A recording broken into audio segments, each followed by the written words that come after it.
affiliation.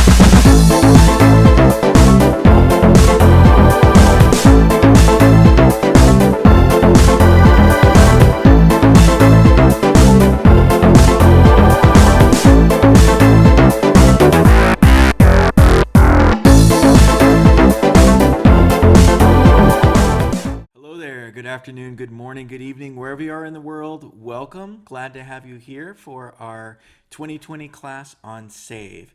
If you're hearing this on YouTube, this is part of a free class. There's a link below. Just 20 minutes a day for 20 days. We've got all kinds of awesome topics, yogis, sound healers, PhDs from Harvard, all sorts of ways and classes for you to feel more vibrant in your life, regardless of what's going on right now.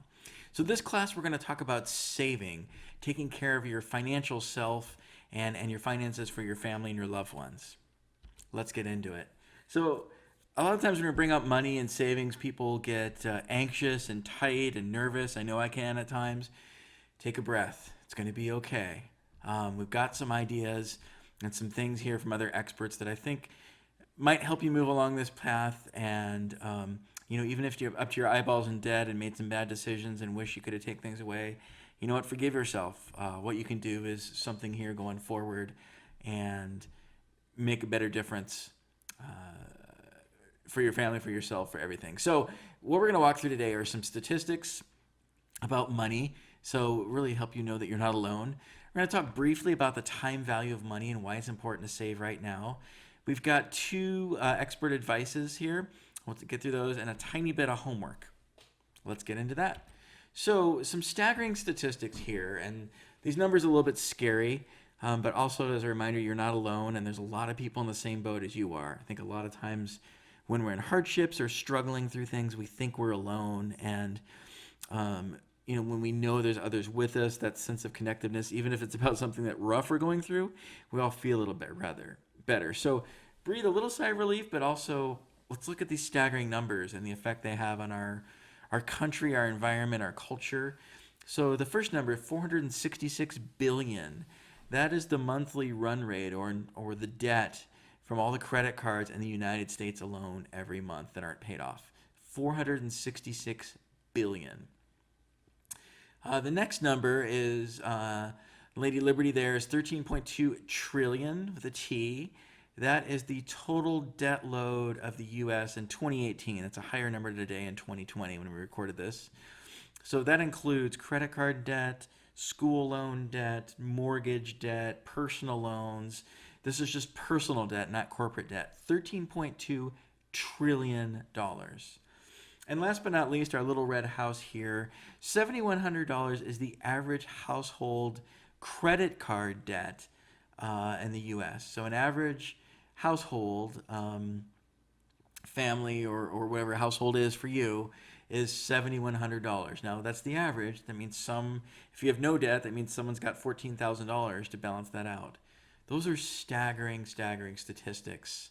And so we want to help you break that pattern for yourself, because if you're listening to this, there's a high likelihood you're part of some of these numbers.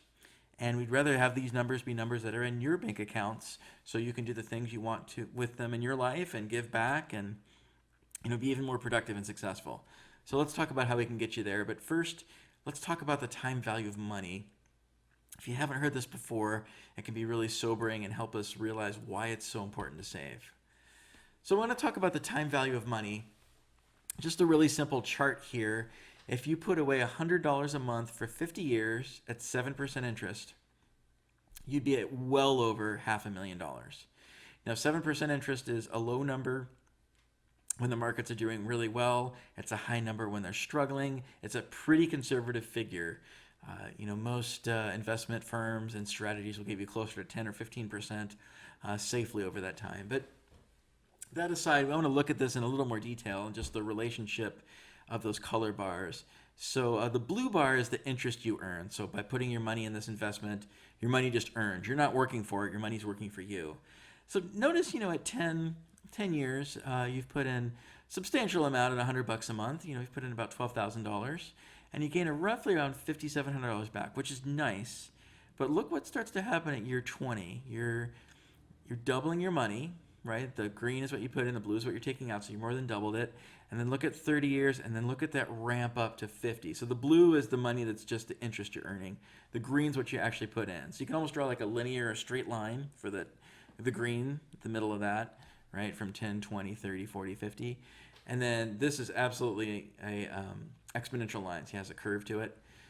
So the thing that's important about this is even though it doesn't seem like much the first 10 or even 20 years, you will realize that, specifically year 20 and going forward. And if you don't start in year 0, even if it doesn't seem like much, right? If you don't start in your 20s or 30s or 40s doing this, then you're at your 40s starting here. And you want to retire, say, at 70, you've only get to enjoy this part of the curve, not this part, right? So the more you can put away right now, the better off financially you will be, your family will be, your kids will be, your loved ones will be.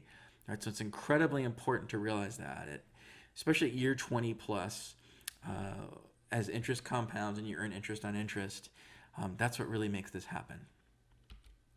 Okay, I want to look at a couple scenarios and just bring this a little more concretely of some ways you can do this. You know, right now, and really always, most of us are struggling to make ends meet, to pay our bills, to put food on the table, to pay off debt, right? And it can seem like we don't have any more, and we can feel stuck there. It's similar to in journaling when we talk about, I don't have enough time to do this. It's really about managing the time we have, and it's really about managing the money and the opportunities we have, right? And so we'll talk about that in a bit, but stay with us for a moment. So let's think about just saving $20 a month. And that would be if you're a person that drinks lattes, for example, you get drip coffee. Drip coffee is about $10 a week for ground coffee and filters in the water, versus a latte that's $3, $4, $5 a day. So just doing that, and yes, it might not be as fun, et cetera, but just doing that, you would easily save 20, if not, upwards of $60 a month. Over 30 years, we did a shorter term here, and 6% interest, super conservative. If you're investing just mildly, you'd be at $20,000. Now, that's enough to pay cash for a really nice used car.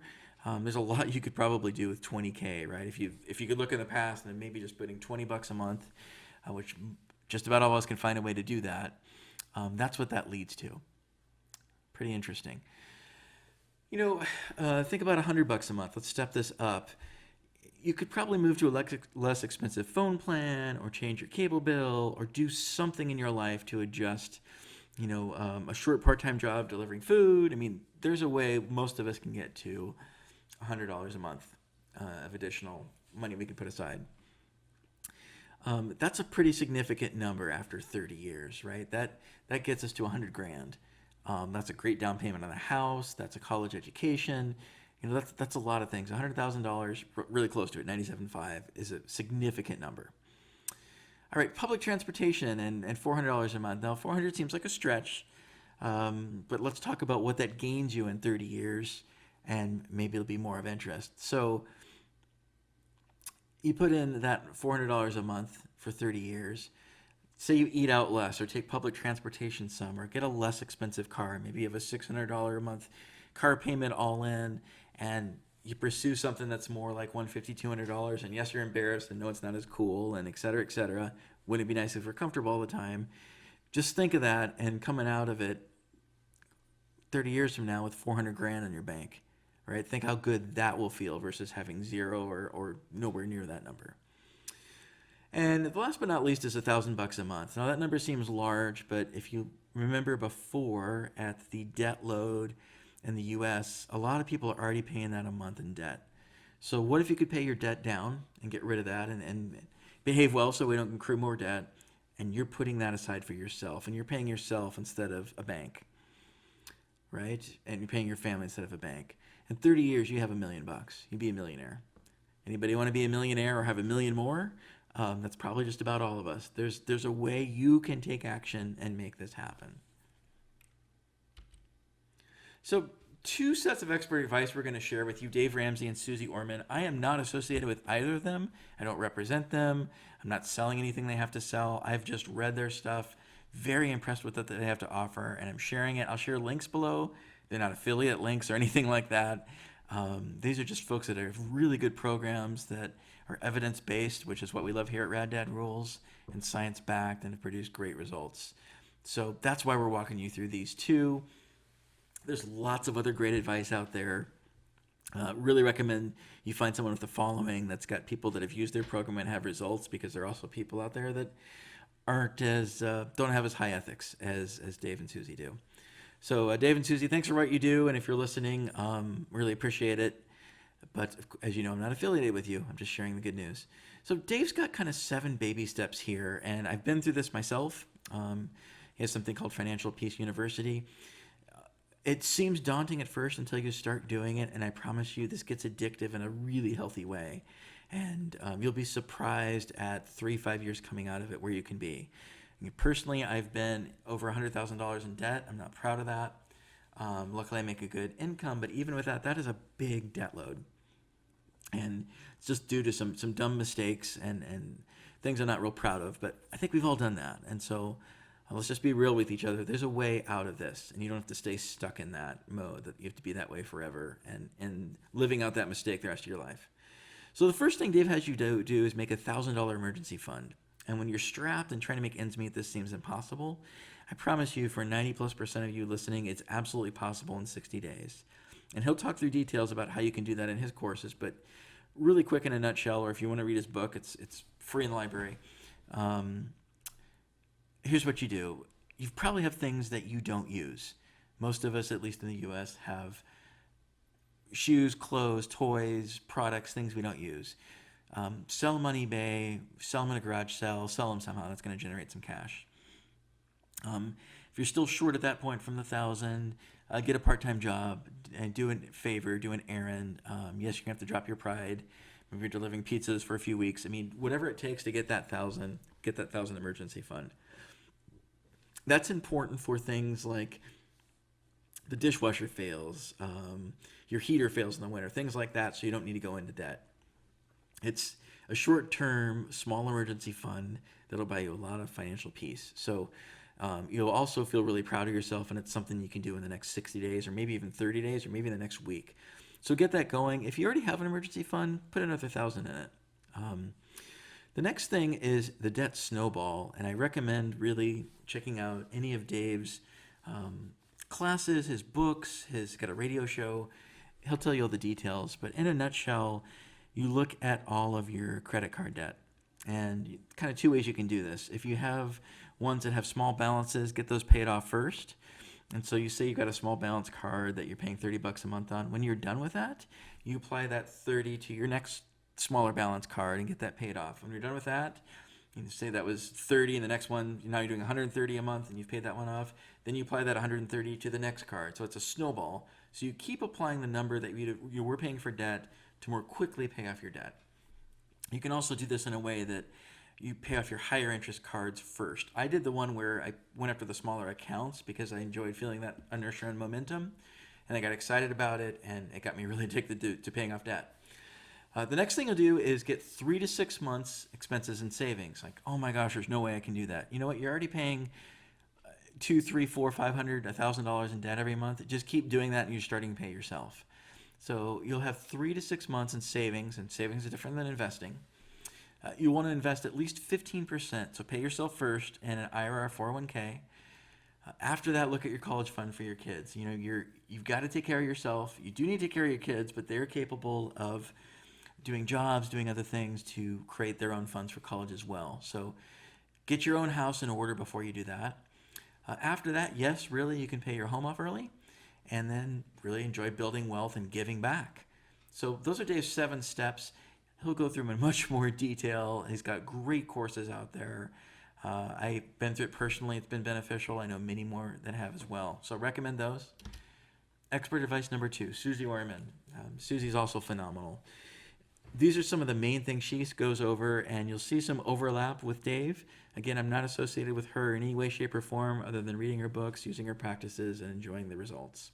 So, the first thing, and we talked about this in the beginning, is no blame, no shame. So, you're in the place you are, forgive yourself, and move on. So you can get stuck and feeling bad, and it's like, I wish I didn't go to Vegas. Wish I didn't buy that dress or that car or that thing or waste my money on XYZ. and get stuck in the shame cycle where you feel bad about it and then you overspend to overcome feeling bad about it, and then you're even more debt, right? So no blame, no shame, right? You saw the numbers earlier on. We are really all in this together, and no one in the country is really absent from making this mistake of getting themselves in debt. Good news is you can get yourself out.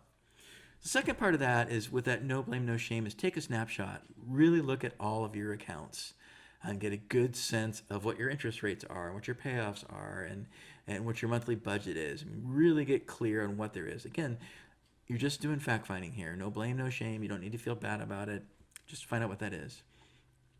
Now, Suze suggests some credit card strategies where can you find cards that you can get 0% interest and no balance transfer to help contain your debt. It's a little bit different than Dave's snowball strategy, but she certainly supports that as well. So important thing here is not to increase your credit limit and get stuck on that. So there are ways you can spend less interest, though. If you're spending a 20% interest, that you can transfer that to 0% and have more of your money pay off that debt. So again, she'll talk about that on her website, in her books, and in her radio shows. Saving, she talks about the difference between saving and investment. So saving is your emergency fund, that 3 to 6 months, making sure that's there, that you're protected, and you just get yourself in a habit and a culture of saving. Backtracking a little bit to Dave Ramsey, he's actually got a thing for kids where you do a third, a third, a third. So you teach your kids to save a third of their money and their allowance or the money they earn, to give a third of their money, and that they can buy things that they want to buy with a third. So a third, a third, a third. Most of us are 99%, 1%. So imagine if you learned early on a third, a third, a third, and where you'd be today. So anyway, she'll talk about credit score and the importance of that. How to increase your credit score, why that's important when you're buying a house or a car, other things in your life. Some employers even look at that before they'll hire you. She talks about retirement plan, just like Dave, so making sure you're putting at least 15% away for that, tax-free. We saw that time value of money, so the longer that money is in there, the better. This is diversity assets. I typed that wrong, sorry. So diversify assets, not just stocks and bonds, but real estate and other things. You'll notice if you look at graphs, stock market goes up, stock market goes down, and sort of this pulse every few years. And we're surprised by it, but if you look at the data more than 10 or 20 or 30 years, you'll see it goes up and down in a cycle, as do bonds, as does real estate. And a smart way to protect yourself is to have a mix of things here. Don't worry about your home value. If you're lucky enough to own a home or have a mortgage on a home, don't freak out about, I made this or I made that. If you can pay your mortgage, that's all that matters. Don't think of that as a primary investment strategy. Okay, so as long as you pay your mortgage, don't worry about your home value going up or going down. Life insurance, incredibly important, whether you're married or not. Making sure your debts are taken care of, and she's talking about term life insurance here, that you can get as low as $20 a month or more depending on the coverage you need. And then emergency savings accounts, very similar to Dave Ramsey's save 3 to 6 months. So those are her big key points. She goes into them a lot more detail. I'm covering them really quick. I recommend both of these folks. They're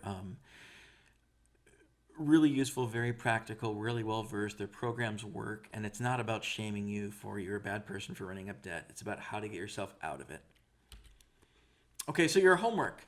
Here are the 3 things we'd love for you to do and move your life forward. So identify $1,000 you can get into a savings account in the next 60 days. Find something to sell, find a temporary job you can do, something you can do to help someone else and get paid for it in the next 60 days and get $1,000 in your bank account. If you already have a great account and you're already set, awesome. Do it again. I'm sure there's something in your house or something you can do in the next 60 days to generate $1,000 that you didn't have. I do recommend checking out Suze or Dave or someone else you really like that's well vetted. Both their websites will link below. Again, we have no association to them other than we've used both of their programs and they're great. They're free books and check out books in the library. You can check out online digitally. You can check them out in Audible. You can listen to the radio shows. There's a lot of ways for free you can engage with them, and they also have some great programs for fee as well. And then I want you to create a plan. So get a spreadsheet, get out pencil and paper, look at your budget, and how can you, let's say after that 60 days, how can you save $100 or more a month? Even if you already have a 401k, how can you save $100 or more a month? Because I believe that you can do it. You've seen the graphs before and the trajectory that creates for your life, right? Having 100 grand in a few years from now, before you know it, is pretty powerful, right? That's a house down payment. That's paying for college. That's a pretty significant number. And it's not that big if you can find a way to eke that out. So that's your homework. And remember, take a breath. You've got this. Thanks so much for being here with us at Rad Dad Rules. We look forward to seeing you at the next course. And then if you're watching this on YouTube and haven't signed up yet, head over to raddadrules.com. Sign up. It's free. There's 20 20-minute courses. Take care. Be vibrant. You've got this.